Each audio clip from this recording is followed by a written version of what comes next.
We have Tiffany Guerra from the Stop LAPD Spying Coalition. Good morning.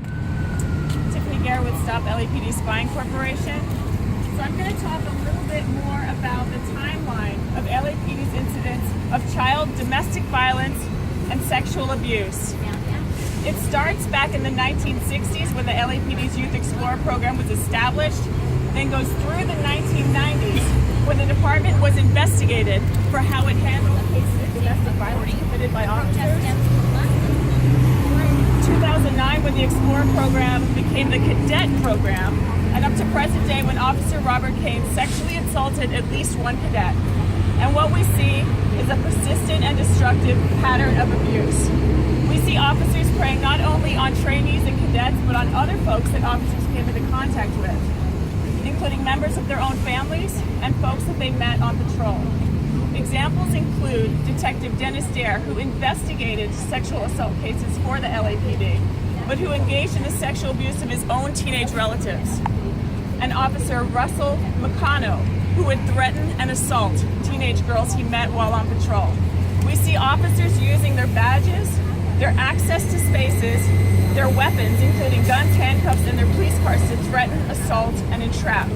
We see women being threatened with arrest or jail, and with kids, the threat is that they will be harmed or that they might be kicked out of a training program if they report what is happening, which takes us to another theme that we see, and that is of minimization and erasure.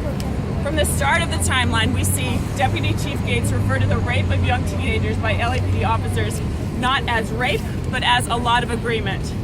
In the 1990s, following reports of hundreds of cases of domestic violence being committed by LAPD officers, the president of the police commission then, Edith Perez, said, "We're talking about a handful of officers."